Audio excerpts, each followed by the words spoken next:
তো হাই বন্ধু, welcome back to my channel Dipkal Dutta and Joyguru. তো তোমাদের সাথে একটা নিউ ব্লগ নিয়ে চলে এসেছি। সেটা হচ্ছে এটাই যে দেখো, এখানে পায়েসের দুধ বসে গেছে, এখানে শাকের বেগুন পালং তেল পালং হবে, তার বেগুন ভাজা বসে গেছে, আর এখানে আরও 3 রকম ভাজা রয়েছে, আর আলু ভাজা হবে, মানে 5 ভাজা। ডাল হয়ে গেছে, ওখানে মাছ আর চিকেন হবে। তো তোমরা কি গেস করতে পারছো আজকে আমার বাড়িতে কি আছে? তো তোমরা যদি গেস করো তো ঝটফট আমাকে কমেন্ট বক্সে কমেন্ট করে দাও যে আজকে আমার বাড়িতে কি আছে। তো তারপরে চাটনি হবে, সব কিছুই হবে। তো মোটামুটি হ্যাঁ, পায়েস তো ওই বলেছি। তো চাটনি হবে, সমস্ত কিছু একটা শুভ আয়োজন। তো তোমরা চটপট আমাকে গেস করে আমাকে জানাও যে আজ আমার বাড়িতে কি হতে পারে। তো আর আমার বড় ব্লগে তোমরা তো পেয়েই যাবে। তো আমি তোমাদের কাছে জানতে চাইছি, তো আমার মিনি ব্লগ দেখার জন্য আমার চ্যানেলটাকে সাবস্ক্রাইব করো, বেশি বেশি করে শেয়ার করো, আর ওয়াচ টাইমটা প্লিজ বাড়িয়ে দাও। তো বা তখন দেখো পালংয়ের বেগুন কিন্তু আমার ভাজা হয়ে গেছে। এবারে 5 ভাজার মধ্যে 1 ভাজা বসিয়ে দিলাম। তো এইভাবে আমি বাকি ভাজাগুলো সব ভেজে নিয়ে তোমাদের সাথে ফিরে আসছি, না হলে কিন্তু খুব বড় হয়ে যাবে ভিডিও, তোমাদেরও দেখতে ইচ্ছে করবে না। আমি চাই তোমরা দেখো এবং বেশি করে শেয়ার করো, তোমরা বেশি বেশি করে শেয়ার করো। দেখো, চশমা পড়ো বাবা, এবং আমার যেন ওয়াচ টাইমটা বাড়ে। তো চলো, তোমরা কিন্তু অবশ্যই আমাকে কমেন্ট করে জানাও যে আমার বাড়িটা কী আছে।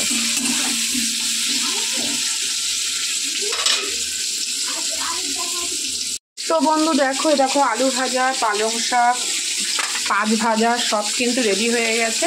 এখানে ফুলকপি আলু কাটা, এই যে মাছ ভাজা বসিয়েছি, আর এখানে মাংস ধুয়ে লেবু মাখিয়ে ঢেকে রেখেছি।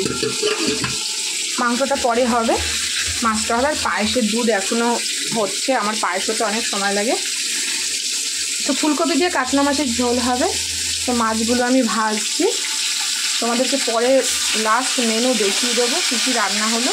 তোমাদের সাথে তো শেয়ার করেছি 5 ভাজা। তো 5 ভাজা কিন্তু নেমে গেছে। তো চলো একবার দেখিয়েই দিই।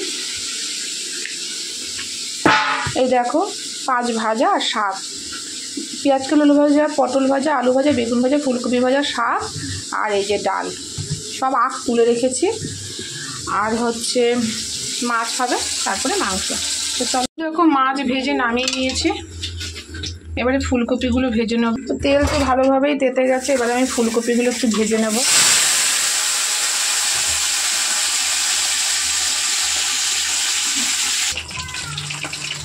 তো বন্ধু এবারে গোবিন্দভোগ চালটা দিয়ে দেবো। তো বন্ধু জিরেটা দিয়ে দেবো।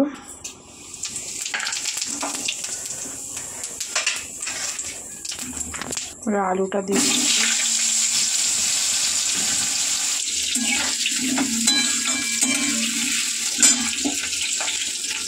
নুন, হলুদ, আদা লঙ্কা বাটা, টমেটো কুচি। এখনো পায়েস হচ্ছে, দেখো পায়েসের চাল তো দিয়ে দিয়েছি। মাছটা হলো, এই কড়াতেই আমি চাটনি করবো, পাঁপড় করে ভাজবো। তো মশলা কষে গেলে জল দেবো, তারপর ফুলকপি দেবো। মাছের ঝোল হয়ে এসছে, এবার আমি ধনে পাতা দিয়ে দেবো।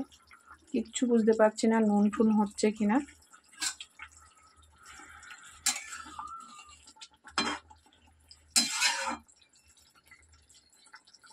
তো চলো মাছের ঝোলটা আরেকটু ফুটিয়ে নামিয়ে দেবো। তো বন্ধু মাছটা নামিয়ে নেবো, হয়ে গেছে। আখটা তুলবো।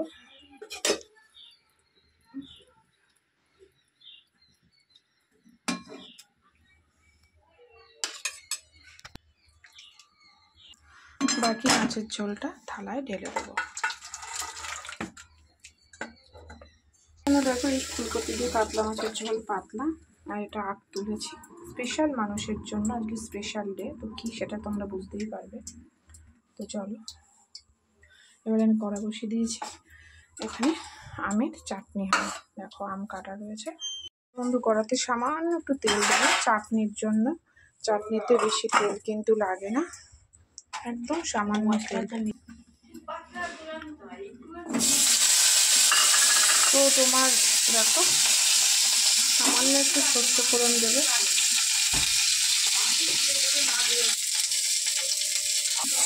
তো বন্ধু একটু সামান্য দিলাম, নুন দিলাম।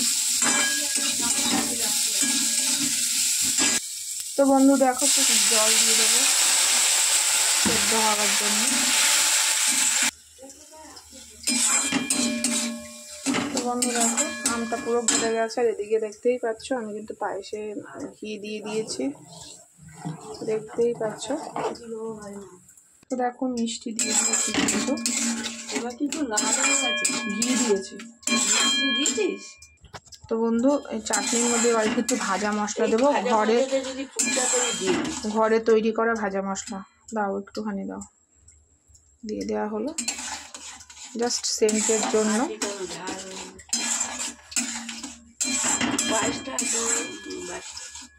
পায়েস একবারেই তুলবো, চাটনিও একবারে তুলবো বাবার জন্য বাটিতে।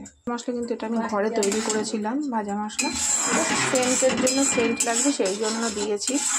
আর এদিকে পায়েস কিন্তু বেশ হয়ে গেছে।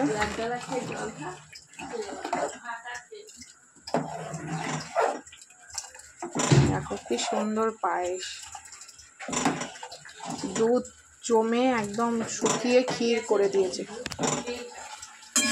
ক্ষীর করে ফেলেছি, দেখতেই পাচ্ছ পায়েসের কালার। আর এদিকে আমার কিন্তু চাটনিও হয়ে গেছে বন্ধুরা।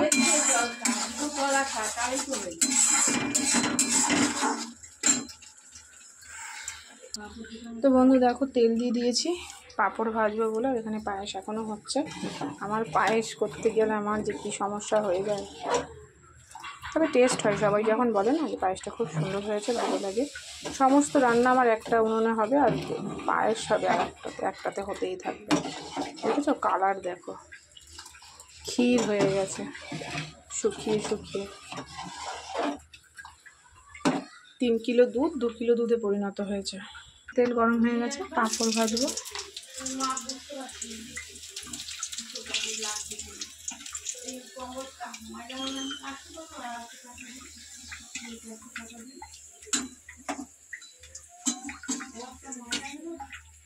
তো এইভাবে পাঁপড়গুলো ভেজে নিই চলো, তারপরে ভাত আর মাংস চিকেন করলেই আমার কিন্তু রান্না শেষ। কিন্তু কাজ শেষ হয়নি, কাজ অনেক আছে আমার। ওদের সাথে ফিরে আসছি,